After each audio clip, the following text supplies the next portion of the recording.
आपण देखुछंती वाल्मीकि रामायण भाग 1 एपिसोड 2 सार कथा। गत एपिसोड रे आमे देखिथिले वाल्मीकि रामायण रे 24,000 श्लोक अछि। ए सबु पढ़ु पढ़ु एमिति न हेउ कि कहानी आगकु चली जाऊ आउ आमे आगरु कण होइतिला ताकु भूली न जाऊ। सेथिपाई महर्षि वाल्मीकि प्रथमरु ही रामायणर सारांश कहिसंती, जहाँ तांकर आउ नारदंक संभाषण रूपरे अछि। प्रथम सर्गर द्वितीय श्लोक रे वाल्मीकि पचारिछंती, को न्वस्मिन् साम्प्रतं लोके गुणवान् कश्च वीर्यवान् धर्मज्ञश्च कृतज्ञश्च सत्यवाक्यो दृढव्रतः।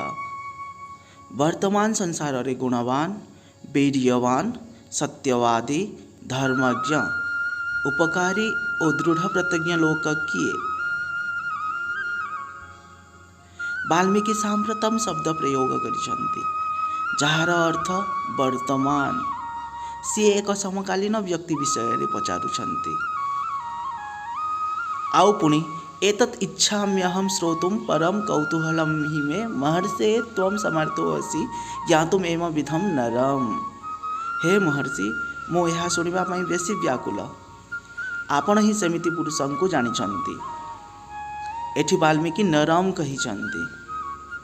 से एक वास्तविक पुरुषंकु विषय रे नारदंकु पचारिछंती, कौनसी काल्पनिक कहानीर नायक विषय रे नुह। तापरे नारद तांको श्रीरामंक विषय रे कहिछंती। अयोध्यार राजा राम। नारद विस्तार रे रामंक विषय रे कहिछंती। वाल्मीकि जो गुण मान खोजुथिले से सबु श्रीरामंक भितरे थिला।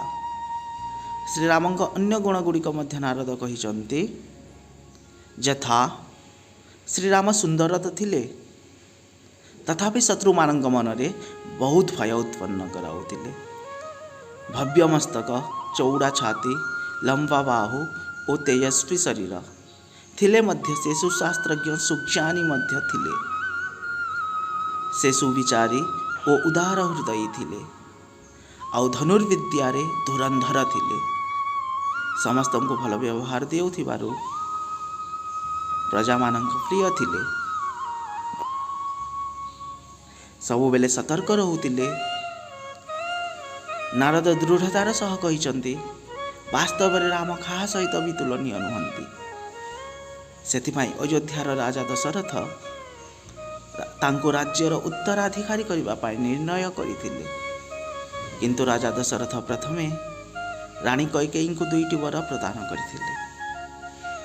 कैकेयी सही 2 वर स्मरण कराई मागिथिले। श्रीराम 14 वर्ष वनवास जी आउ तांको स्थान रे भरत राजा हेबो। राजा दशरथ वचनबद्ध थिले, तेणु तांको सेमिति ही करिबा पई पड़िला।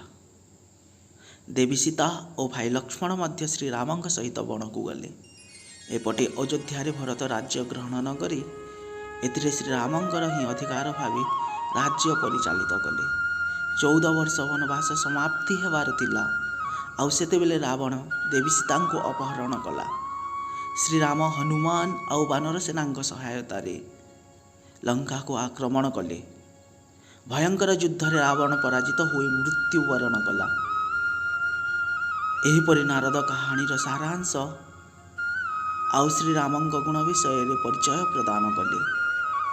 यह आम पाई बहुत उपयुक्त, कहीं आम से ही जेनेरेशन लोक जहाँ को 10th pages power point presentation प्रथम मध्य एक समरी स्लाइड देखिबार अभ्यास अछि। एही सारांश परे कहानी विस्तारित भावे आरंभ हुए, जहाँ आम नेक्स्ट एपिसोड रे देखिबा। अयोध्यारो इति ह आस एमिति ही होइतिला।